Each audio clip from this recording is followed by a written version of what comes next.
ശിവൻകുട്ടിക്ക് ഇപ്പോഴും നേരം വെളുത്തിട്ടില്ല എന്നാണ് തോന്നുന്നത്. ഈ ഈ സി പി എമ്മുകാർക്ക് പൊതുവെ അവരുടെ DNA-യിൽ അലിഞ്ഞു കിടക്കുന്നതാണ് ഈ നേതാജിയെ ആക്ഷേപിക്കുക, അവഹേളിക്കുക, എന്നിട്ട് ഒരു ഖേദപ്രകടനവുമായി അല്ലെങ്കിൽ ഒരു തിരുത്തലുമായൊക്കെ രംഗത്തെത്തുക എന്നുള്ളത്. ഇപ്പോൾ തിരുത്തിയാൽ ഈ പറഞ്ഞ കാര്യങ്ങളൊക്കെ തീരുമോ? ഈ നേതാജി എന്നുള്ളത് മാത്രമല്ല, എന്തൊക്കെയാണോ ഇന്ത്യൻ ആയിട്ടുള്ളത് അതിനെല്ലാം എതിർക്കുക, അവഹേളിക്കുക, അധിക്ഷേപിക്കുക എന്നുള്ളതാണല്ലോ ഇന്ത്യക്ക് വേണ്ടി നിലകൊള്ളുന്ന എന്തിനേയും. ഇപ്പോൾ ഇവർ ഈ ഗാന്ധി സ്നേഹമൊക്കെ പറഞ്ഞുകൊണ്ട് നടക്കുന്നത് എന്തുകൊണ്ടാണ്? ഇപ്പോൾ അവർ ഈ നമ്മുടെ ജവഹർലാൽ നെഹ്റു സ്നേഹവും ഗാന്ധി സ്നേഹവും ഒക്കെ കമ്മ്യൂണിസ്റ്റുകാർ പറയുന്നത് എന്താണ്? നരേന്ദ്രമോദി സർക്കാർ അവിടെ ഇരിക്കുന്നതുകൊണ്ടാണ്. ഇല്ലായിരുന്നെങ്കിൽ ഇവരുടെ തനിക്കോണം നമുക്ക് കാണാമായിരുന്നു. ഇപ്പോൾ നമുക്കറിയാം SCERT തയ്യാറാക്കുന്ന 4ാം ക്ലാസ്സിലെ ഈ കൈപ്പുസ്തകം കൊച്ചു കുട്ടികൾക്ക് പഠിക്കുന്ന പുസ്തകത്തിലാണ് ഇത്തരത്തിൽ കൊടുക്കുന്നത് അറിയുന്നത്. നേതാജി സുഭാഷ് ചന്ദ്രബോസിനെ കുറിച്ച് അങ്ങേയറ്റം നിന്ദ്യമായിട്ട് എഴുതിയിരിക്കുന്നത്. അത് ഇങ്ങനെയാണ് എഴുതിയിരിക്കുന്നത്: അത് ബ്രിട്ടീഷ് ഭരണകൂടത്തെ ഭയന്ന് ജർമ്മനിയിലേക്ക് പലായനം ചെയ്തു. അദ്ദേഹം പിന്നീട് ഇന്ത്യൻ നാഷണൽ ആർമി എന്ന സൈന്യ സംഘടന രൂപീകരിച്ച് ബ്രിട്ടനെതിരെ പോരാടി. പലായനം ചെയ്തത് അവൻ്റെ തന്തയായിരിക്കും. അതായത് എഴുതിയിരിക്കുന്നില്ലേ, ഇത് എഴുതിയുണ്ടല്ലോ, അവിടെ തന്തയായിരിക്കും അങ്ങനെ പലായനം ചെയ്ത് പോയത്. കാരണം നമ്മുടെ ഒന്ന് ആലോചിച്ച് നോക്കണം. ഗാന്ധി അവിടെ ഒരു ചെകിട് കാണിച്ചു കൊടുക്കുമ്പോൾ മറ്റേ ചെകിട് കാണിച്ചു കൊടുക്കുന്ന ഗാന്ധിയാണ് ഇവിടെ നിൽക്കുന്നത്. അപ്പോൾ ഇവിടെ അങ്ങനെ നമ്മുടെ ഒരു ചെകിടത്തടിക്കുന്നവൻ്റെ 2 ചെകിട് അടിച്ച് പൊളിക്കണമെന്ന് പഠിപ്പിച്ച ആളാണ് സുഭാഷ് ചന്ദ്രബോസ്. അങ്ങനെ ഒരു സായുധ വിപ്ലവത്തിലൂടെ മാത്രമേ ഇന്ത്യക്ക് സ്വാതന്ത്ര്യം കിട്ടുകയുള്ളൂ എന്ന് മനസ്സിലാക്കി അദ്ദേഹത്തിന് എന്ത് ചെയ്യണമെന്ന് പോലും അറിയില്ലായിരുന്നു. അതായത് ഒന്ന് ആലോചിച്ച് നോക്കൂ, ബ്രിട്ടൻ എന്ന് പറയുന്നത് സൂര്യൻ അസ്തമിക്കാത്ത സാമ്രാജ്യമായിട്ട് അവിടെ നിൽക്കുന്നു. ഇങ്ങനെ ഒരു അധിനിവേശ ശക്തി എങ്ങനെ തോൽപ്പിക്കും? അത് ബങ്കിം ചന്ദ്ര ചാറ്റർജി മനോഹരമായ ഭാഷയിൽ എഴുതിയിട്ടുണ്ട്. അതായത് തൻ്റെ അമ്മ പുഴയിൽ വീഴുമ്പോൾ, നല്ല ഒഴുക്കുള്ള ഒരു പുഴയിൽ വീഴുമ്പോൾ അമ്മയെ രക്ഷിക്കാനായിട്ട് നീന്തലറിയാത്ത മകൻ അതിൻ്റെ പുഴയിലേക്ക് എടുത്ത് ചാടും. അതുപോലെയാണ് അദ്ദേഹം സ്വാതന്ത്ര്യ സമര പ്രസ്ഥാനത്തിലേക്ക് ഇറങ്ങിയത്. ഹിറ്റ്ലറിനെ പോയി കണ്ടെന്ന് പറഞ്ഞാൽ ഹിറ്റ്ലർ എന്നെ പോയി കണ്ടത് ശത്രുവിൻ്റെ ശത്രു മിത്രം എന്നുള്ളത് കണക്കുകൊണ്ട് മാത്രമാണ്. അപ്പോൾ ആ ഒരു കണക്കിലാണ് അദ്ദേഹം കണ്ടിരിക്കുന്നത്. അതൊക്കെ ഇവർ മനസ്സിലാക്കേണ്ടതായിട്ടുണ്ട്. ഇവർക്ക് എന്താണോ ഇവരുടെ ഇപ്പോഴാണെങ്കിൽ അവർ പറയുന്നത് ചൈനയാണല്ലോ ഇവരുടെ തന്ത, കമ്മ്യൂണിസ്റ്റുകാരുടെ തന്ത ചൈനയാണ്. അപ്പോൾ പണ്ട് ഇത് സോവിയറ്റ് യൂണിയൻ ആയിരുന്നു. അപ്പോൾ ഈ സോവിയറ്റ് യൂണിയൻ ഇന്ത്യയുടെ കൂടെ നിന്നാൽ, അല്ലെങ്കിൽ ചൈന ഇന്ത്യയുടെ കൂടെ നിന്നാൽ ഇവരതും കൂടെ നിൽക്കും. ചൈന എതിർത്ത് കഴിഞ്ഞാൽ അവർക്ക് അപ്പം തന്ത മാറും. കാരണം തന്ത പറയുന്നതല്ലേ കേൾക്കാൻ പറ്റുള്ളൂ. അതാണ് ഒരു സംഭവം. എന്തായാലും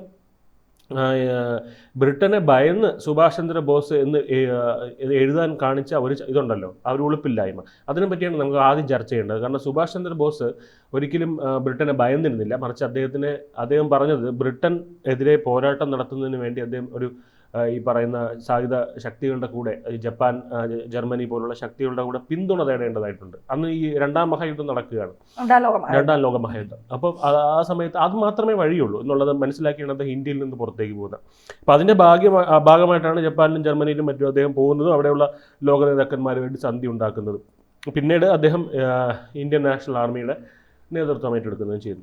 അപ്പോൾ ഇതിൽ തന്നെ ചില അബദ്ധങ്ങളുണ്ട്. ഇന്ത്യൻ നാഷണൽ ആർമി രൂപീകരിച്ചത് ഇദ്ദേഹമാണെന്നാണ് പറയുന്നത്. അങ്ങനെയല്ല, മോഹൻ സിംഗ് എന്ന് പറയുന്ന വ്യക്തിയാണ് ഇന്ത്യൻ നാഷണൽ ആർമി രൂപീകരിച്ചത്. പിന്നീട് അതിൻ്റെ കമാൻഡ് നേതാജി സുഭാഷ് ചന്ദ്രബോസ് ഏറ്റെടുക്കുകയായിരുന്നു. അപ്പോൾ ഇത് തന്നെ ചരിത്ര വസ്തുതകൾ ഒന്നും ഇവർക്ക് അറിയില്ല എന്നുള്ളതാണ് വേറൊരു കാര്യം. ഇത് എഴുതിയവന്മാർക്ക്, കുട്ടികളെ പഠിപ്പിക്കുന്നവന്മാരാ. പിന്നെ ഇതിൽ ഏറ്റവും പ്രധാനമായിട്ട് നിന്ദ്യമായിട്ടുള്ള കാര്യം, നേതാജി ബ്രിട്ടീഷ് ഭരണകൂടത്തെ ഭയന്നു എന്നുള്ളതാണ്. ഇതിൽ അദ്ദേഹം തന്നെ ഒരു മറുപടി കൊടുത്തിട്ടുണ്ട്. അത് ബ്രിട്ടൻ്റെ കയ്യിൽ തന്നെ കൊല്ലാൻ ഒരു ആയുധം ഇതുവരെയും കണ്ടുപിടിച്ചിട്ടില്ല എന്ന് പറഞ്ഞ നേതാജി സുഭാഷ് ചന്ദ്രബോസിനെ പറ്റിയാണ് ഇവന്മാർ ഇങ്ങനെ എഴുതി കൂട്ടി എന്നുള്ള കാര്യം മനസ്സിലാക്കണം. നമ്മുടെ സംസ്ഥാനത്ത്, അതായത് CPM ഭരിക്കുന്ന നമ്മുടെ സംസ്ഥാനത്തെ കുട്ടികളെ പഠിപ്പിക്കാനാണ് ഇങ്ങനെ എഴുതിയിരിക്കുന്നത്. അപ്പോൾ അങ്ങേയറ്റത്തെ ദേശവിരുദ്ധത അതാണ് ഇവിടെ പഠിപ്പിക്കുന്നത്. പിന്നെ ഈ പുസ്തകം ഇരിക്കുന്നതുമായിട്ട് ബന്ധപ്പെട്ട് വിവാദങ്ങൾ ഉണ്ടായ സമയത്ത് വി ശിവൻകുട്ടി വന്ന് ഈ വിവാദങ്ങളെല്ലാം അക്നോളജ്, അതായത് സമ്മതിക്കുന്നു തെറ്റുപറ്റിപ്പോയി എന്നൊക്കെ പറയുന്ന വീഴ്ച. നമുക്ക് പണ്ട് മുഖ്യമന്ത്രിക്ക് വീഴ്ച വിജയൻ എന്നൊരു പേരുണ്ടായിരുന്നു. കാരണം ആദ്യ പിണറായി സർക്കാരിന് വീഴ്ച പറ്റിപ്പോയി ഒറ്റപ്പെട്ട സംഭവം എന്ന് പറയുമായിരുന്നു. അപ്പോൾ ഇടയ്ക്ക് അങ്ങനെ അന്ന് വീഴ്ച വിജയൻ. ഇപ്പോൾ ആ പേര് വീഴ്ച ശിവൻകുട്ടി എന്നുള്ള, വീഴ്ച വീണ കഴിഞ്ഞ് അടുത്തപ്പോൾ വീഴ്ച ശിവൻകുട്ടി എന്നുള്ള പേര് വന്നിട്ട് അദ്ദേഹത്തിനാണ് ഇപ്പോൾ ഏറ്റവും അനുയോജ്യം. അപ്പോൾ ഒരു ചരിത്രപരമായിട്ടുള്ള തെറ്റെന്നൊക്കെയാണ് ശിവൻകുട്ടി പറഞ്ഞത്.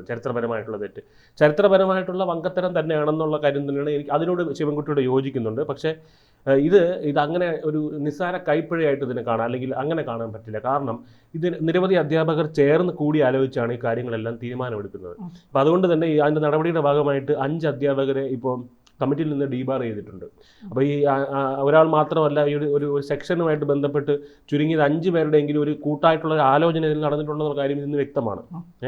അപ്പോൾ 5 മഹാന്മാർ ചേർന്ന് തീരുമാനിച്ചു, സുഭാഷ് ചന്ദ്രബോസിന് ബ്രിട്ടനെ ഭയമായിരുന്നു, അതുകൊണ്ട് ഇവിടെ നിന്ന് ഇറങ്ങിപ്പോയി. അപ്പോൾ സംസ്ഥാന സർക്കാരിൻ്റെ മഷി ഉപയോഗിച്ച് സംസ്ഥാന സർക്കാരിൻ്റെ കടലാസിൽ അച്ചടിച്ച് നമ്മുടെ ഭാവി തലമുറയെ പഠിപ്പിച്ച് പിഴപ്പിക്കുന്നതിന് വേണ്ടിയുള്ള ഒരു ശ്രമമായിരുന്നു ഇതിന്, ബോധപൂർവമായിട്ടുള്ള ശ്രമമായിരുന്നു ഇതിന് പിന്നിലെന്ന് പറയേണ്ടി വരും.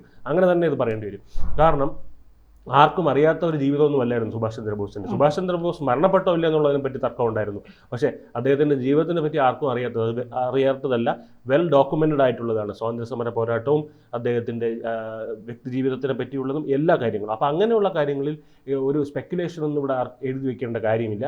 അപ്പോൾ അത് ബോധപൂർവമായ ശ്രമമാണ്. പിന്നെ ഇത് ഇനിയാണ് നമുക്ക് പറയേണ്ടത്, അതായത് ഈ ഒരു മാപ്പ് പറഞ്ഞത് കൊണ്ട് ഇവിടെ തീരുമോ എന്നുള്ളത്. കാരണം ഇവരുടെ നേതാജി വിരുദ്ധത ചേച്ചി ആദ്യം പറഞ്ഞ പോലെ ഇവരുടെ DNA-യിൽ തന്നെ ഉള്ളതാണ്.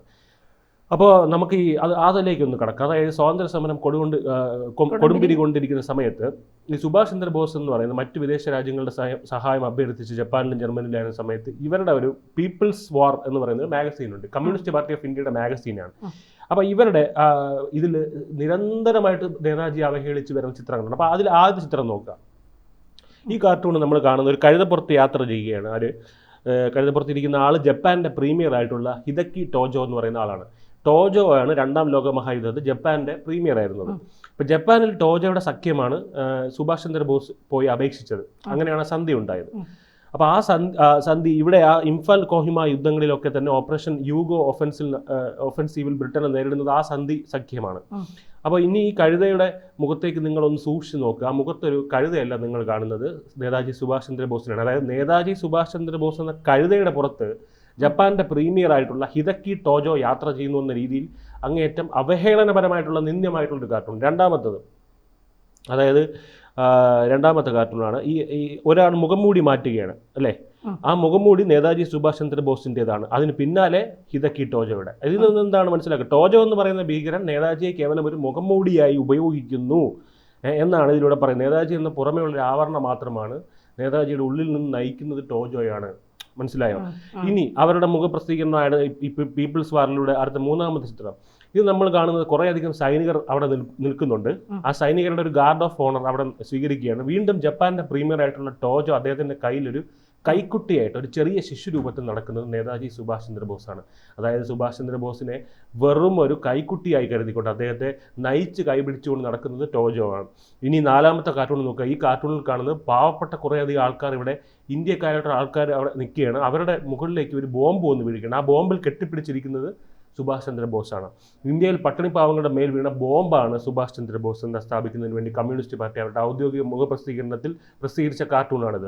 ഇനി 5ാമത്തെ കാർട്ടൂൺ നോക്കുക. ഇതിൽ നമ്മൾ കാണുന്നത് ഒരു പൂച്ച എടുത്ത് ഉയർത്തുകയാണ്.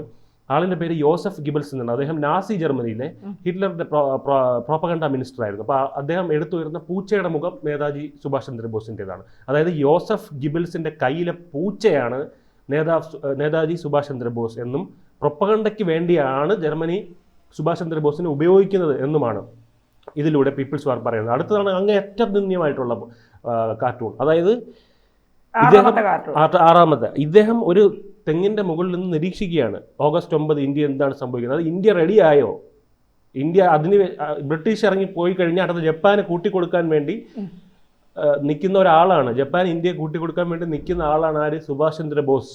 അപ്പോൾ അതിനവിടുന്ന് ബൈനോക്കുലർ നിരീക്ഷിക്കുകയാണ് ഇന്ത്യ അതിന് സജ്ജമായോ എന്ന്. സജ്ജമായാൽ ഈ ടോജോയെ അറിയിക്കും. ഇതാണ് ഇവരുടെ കാർട്ടൂൺ. അപ്പോൾ ഇങ്ങനെ കാർട്ടൂണുകൾ ഇറക്കിയിട്ടുള്ള ഇതെന്തിനാണ് ഇവർക്ക് ഈ നേതാജിയോട് ഇത്രയും വിരോധം എന്ന് പറഞ്ഞു കഴിഞ്ഞാൽ, നേതാജി ഈ പറയുന്ന ജപ്പാൻ ജർമ്മനി എന്ന് പറയുന്നത് ബ്രിട്ടനെതിരെയാണ്. പക്ഷേ ജപ്പാൻ ആരുടെ സഖ്യത്തിൽ ചേർന്നു? സോവിയറ്റ് യൂണിയൻ്റെ. ഇതാണ് പ്രശ്നം. സോവിയറ്റ് യൂണിയൻ അറിയാലോ, കമ്മ്യൂണിസ്റ്റ് സോവിയറ്റ് യൂണിയൻ. അതാണ് ഇവരുടെ പ്രശ്നം. അതുകൊണ്ടാണ് ആ ഒറ്റ കാരണം കൊണ്ടാണ് ഇത്രയും കാർട്ടൂണുകൾ ഇവർ അടിച്ചിറക്കുന്നത്. പിന്നെ ഇനി അടുത്ത കേൾക്കുന്ന ഇവരുടെ കമ്മ്യൂണിസ്റ്റ് പാർട്ടിയുടെ ഔദ്യോഗിക നേതാവായിട്ടുള്ള ഒരാളുണ്ട്. ഇദ്ദേഹം ബ്രിട്ടൻ, അതായത് ഇദ്ദേഹം കാണിച്ച അങ്ങേയറ്റം ഒരു പരിപാടി കാണിച്ചു. ഇതാണ് രാജ്യദ്രോഹം എന്ന് തന്നെ നമ്മൾ എടുത്തു പറയേണ്ട ഒരു കാര്യം. ഇനി മറ്റൊരു വിവരം കൂടി പറയാം. ഈ 2ാം ലോക മഹായുദ്ധം നടക്കുന്ന സമയത്ത്, അഥവാ ഇന്ത്യയുടെ സ്വാതന്ത്ര്യ സമരം അതിൻ്റെ ഉച്ചസ്ഥായിലേക്ക് എത്തുന്ന സമയത്ത്, ബ്രിട്ടന്റെ പ്രതിനിധിയായിട്ടുള്ള സർ റെജിനാൾഡ് മാക്സ്വെലുമായി കമ്മ്യൂണിസ്റ്റ് പാർട്ടിയുടെ ഏറ്റവും പ്രധാനപ്പെട്ട നേതാവായിരുന്ന സഖാവ് PC ജോഷി ഒരു കൂടിക്കാഴ്ച നടത്തിയിരുന്നു. ഇവരെപ്പോഴും സവർക്കറിന്റെ ചെരുപ്പ് നക്കി കാലം നക്കി അദ്ദേഹം ചെയ്ത തെറ്റെന്താണ്? മാപ്പ് എഴുതി കൊടുത്തു എന്നുള്ളതാണല്ലോ. ഇതൊന്ന് കേൾക്കൂ. അതായത് ഈ കൂടിക്കാഴ്ച എന്തിനു വേണ്ടിയായിരുന്നു എന്ന് അറിയാമോ? Reginald Maxwell British home member ആയിരുന്നു. അപ്പോൾ അദ്ദേഹവുമായിട്ട് എന്തിനാണ് ഒരു കമ്മ്യൂണിസ്റ്റ് നേതാവ് കൂടിക്കാഴ്ച നടത്തുന്നത്? അന്ന് വാർത്തകൾ വന്നിരുന്നത് മാധ്യമങ്ങൾ റിപ്പോർട്ട് ചെയ്യുന്നത് എല്ലാവിധ സേവനങ്ങളും ഈ യുദ്ധസമയത്ത് ബ്രിട്ടന് നൽകാം എന്ന് സഖാവ് ജോഷി ഒരു ഓഫർ മുന്നോട്ട് വെച്ചു എന്നായിരുന്നു. അതായത് ബർമയിലെ യുദ്ധമുഖത്ത് നേതാജിക്കും ഇന്റർനാഷണൽ ആർമിക്കും ജപ്പാനുമെതിരെ പോരാടാൻ തങ്ങൾ തയ്യാറാണ് എന്ന് അദ്ദേഹം അങ്ങോട്ട് അറിയിച്ചു എന്നുമാണ് ഇന്ന് റിപ്പോർട്ട് ചെയ്തത്. ഇതൊക്കെ കമ്മ്യൂണിസ്റ്റ് പാർട്ടി തള്ളിക്കളഞ്ഞു. പക്ഷേ 1946 മുംബൈയിൽ നിന്ന് പ്രസിദ്ധീകരിക്കുന്ന ബോംബെ ക്രോണിക്കിൾ വീക്ക്ലി എന്ന് പറഞ്ഞിട്ടുള്ള ഒരു പ്രസിദ്ധീകരണമുണ്ട്. ആ പ്രസിദ്ധീകരണത്തിലേക്ക് ഒരു കത്ത് ലഭിക്കുന്നു. ആ കത്ത് അവർ പബ്ലിഷ് ചെയ്യുകയും ഈ കത്ത് അയച്ച വ്യക്തിയുടെ പേര് സോളി ബത്ലിവാല എന്നാണ്. ഈ സോളി ബത്ലിവാല ഈ കത്തിൽ പറയുന്നത് റെജിനാൾഡ് മാക്സ്വെലും PC ജോഷിയും തമ്മിൽ ഇങ്ങനെ ഒരു കൂടിക്കാഴ്ച നടന്നിട്ടുണ്ടെന്നും ഈ പറഞ്ഞിട്ടുള്ള കാര്യങ്ങളെല്ലാം ശരിയാണെന്നും തന്നെയാണ്. അങ്ങനെ സോളി ബത്ലിവാല ആരായിരുന്നു? ഈ സോളി ബത്ലിവാല ഒരു സഖാവായിരുന്നു. അപ്പോൾ അതുകൊണ്ട് അദ്ദേഹത്തിന് കള്ളം പറയേണ്ട കാര്യമില്ല. അദ്ദേഹം ഒരു സഖാവാണ്, എഴുതിയ ആൾ, കത്ത് കൊടുത്ത ആൾ. അപ്പോൾ ഇതുപോലത്തെ രാജ്യവിരുദ്ധ ചരിത്രമുള്ളത് ആർക്കാണ്? കമ്മ്യൂണിസ്റ്റ് പാർട്ടി ഓഫ് ഇന്ത്യക്കാണ്. അപ്പോൾ ഇങ്ങനെയുള്ള, അതായത് എന്താണോ ഇന്ത്യൻ ആയിട്ടുള്ള അതിനെല്ലാം തന്നെ എതിർക്കുന്ന ഇന്ത്യക്കെതിരെ സോവിയറ്റ് യൂണിയനോ ചൈനയോ വന്നാൽ ഇന്ത്യയെ കൂട്ടിക്കൊടുക്കാൻ പച്ചയ്ക്ക് അങ്ങനെ തന്നെ പറയുന്നില്ല. അതിന് യാതൊരു മടിയുമില്ലാത്ത കമ്മ്യൂണിസ്റ്റുകാരാണ് നേതാജിയെ അവഹേളിക്കുന്നത്. അത് അവർ ഇന്നും തുടരുന്നു, ഇതിനെ തുടർന്നുകൊണ്ടേയിരിക്കുന്നു. അതിന് മറുപടിയായിട്ട് നേതാജി തൻ്റെ പ്രൊഫസറായിരുന്ന പ്രൊഫസർ ഒയിറ്റിന് നൽകിയ ചെരുപ്പടിയുണ്ട്, തന്നെ പഠിപ്പിച്ച അധ്യാപകന്. ആ ചെരുപ്പടി എന്തിനായിരുന്നു? വർണ്ണവെറിയനായിരുന്നു അദ്ദേഹം. അപ്പോൾ അതിന് മറുപടിയായിട്ട് അദ്ദേഹം നൽകിയ ക്ലാസ് മുറിയിൽ വെച്ച് നൽകിയത് എന്താണ്? ചെരുപ്പൂരി അദ്ദേഹത്തിന് അടിച്ചു. 16 അടിയാണ് അടിച്ചത്. 16 അടി അടിച്ച് അവിടുന്ന് ആ വിഖ്യാതമായ ആ പഠിപ്പുരയിൽ നിന്ന് തള്ളിയിടുകയാണ് ചെയ്തത്. ആ ചെരുപ്പടി, അതിലെ ഓരോ ചെരുപ്പടിയും ഇതേ ക്ലാസ് മുറിയിൽ തന്നെ നേതാജിയെ അവഹേളിക്കാൻ നോക്കിയ ഈ 5 അധ്യാപകർക്കും പിന്നെ നമ്മുടെ ശിവൻകുട്ടി അണ്ണനും പിന്നെ ഈ ഇടത് സർക്കാരിന് മൊത്തം സമർപ്പിക്കുകയാണ്.